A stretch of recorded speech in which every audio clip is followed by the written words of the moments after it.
are too much addicted to the social media. How many of you are the users of Facebook? कितने लोग Facebook users हैं?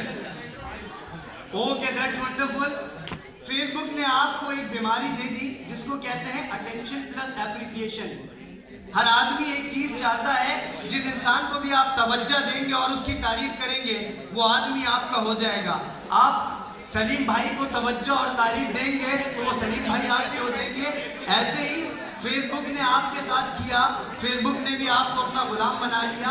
Sunday वाले दिन होता ही है कि फेसबुक वाले जो यूजर्स हैं जो डीपीयां अपलोड करते हैं वो जाते हैं सीव्यू पे एक बड़ा सा कैमरा लेके और कुछ इस पोजीशन में जाकर इस तरीके से बैठते हैं और उसके बाद एक डीपी क्लिक करवाते हैं, उसको अपलोड कर देते हैं और हर 2 घंटे के बाद उसी के मजे में घूम रहे हैं कि किसने लाइक किया, किसने कमेंट किया।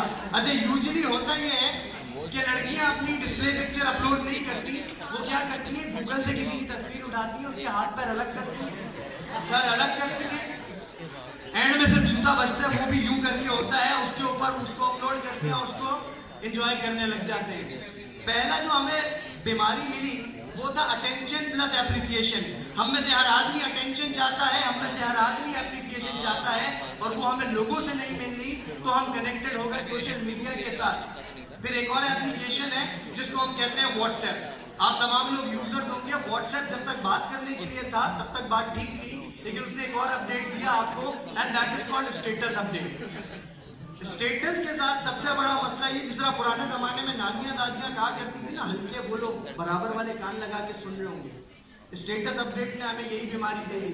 हम जानना चाहते हैं सलीम की, करीम की, उस्मा की, सलमा की जिंदगी में चल क्या रहा है और मैं सबको बताना चाहता हूं कि मेरी जिंदगी में एग्जैक्टली क्या हो रहा है। आज सुबह में मैंने एक दोस्त का स्टेटस देखा, रात को 3:30 बजे उसने स्टेटस अपडेट किया था जिसपे लिखा था 103 फीवर और एक इमोजी बना हुआ था जिसके मुंह में थर्मामीटर था।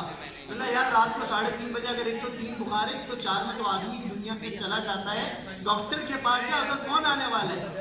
और स्टेटस के साथ सबसे बड़ा मसला ये कि मेरा सर फट गया, मेरा दिल टूट गया, जिसको दिखाना होता है ना 24 घंटे में बस वही नहीं देखता, बाकी पूरी दुनिया देखता है। द थिंग इज दैट हम लोग जो है बहुत ज्यादा एडिक्टेड हो गए हैं इन एप्लीकेशन के। एक एप्लीकेशन और थी that is called PUBG. Hotel पे बैठ के 4 लड़के ऐसे बात कर रहे होते हैं कि तेरे भाई ने 14 टैंक तबाह कर दिया, 18 लोगों को हेडशॉट मारा। मैं कहता हूँ कश्मीर को आधे घंटे की बात है, 4 लड़के उठा के व्हीकल लेकर आएंगे। और अनदर एप्लीकेशन जिसने हमें अपना गुलाम बना दिया दैट इज कॉल्ड टिकटॉक। जिस इंसान ने जिंदगी में सही तरह मुंह नहीं धोया होता वो 15 सेकंड की वीडियो के लिए पूरा तैयार होता है और घर के उस कोने पे मोबाइल रखता है जहां से सूरज की शुआएं जो है ना डायरेक्ट मुंह पर आ रही होती है।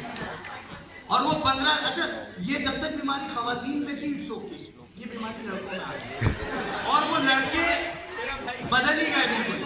मतलब ये जो टिकटॉक यूजर्स हैं इनका स्टाइल अलग होता है, इनके बाल यहाँ से ब्राउन कलर के होंगे, इंतहाई स्किन टाइप ब्लैक कलर की पैंट होती है, इनकी पैंट का सिर्फ एक ही कलर है दैट इज कॉल्ड ब्लैक। और ये जूते पहनते हैं लाल, हरे, पीले, नीले और एक ढीली सी टी शर्ट पहनी होती है जिसपे लिखा होता है अपना टाइम आएगा और एक और शर्ट पहनी हुई होती है जिसपे लिखा होता है जा तुझे ना तो इस गधे का कभी टाइम आएगा ना इसको कोई माफ करने वाला है जो इसकी हरकतें हैं। Another application we have,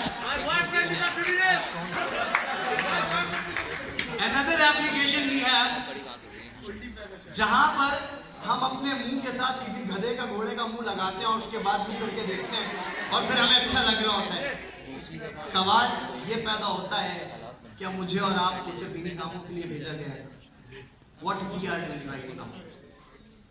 इस उम्मत के लिए नबी अकरम सल्लल्लाहु अलैहि वसल्लम ने ये दुआ फरमाई थी कि अल्लाह अगर ये उम्मत गुनाह करे तो इनके चेहरे ना बिगड़े। उस उम्मत के नौजवान बच्चे और बच्चियों को रब के दिए हुए वो प्यारे चेहरे पसंद नहीं आ रहे जब तक वो गधे घोड़े का मुंह नहीं लगा रहे। The thing is that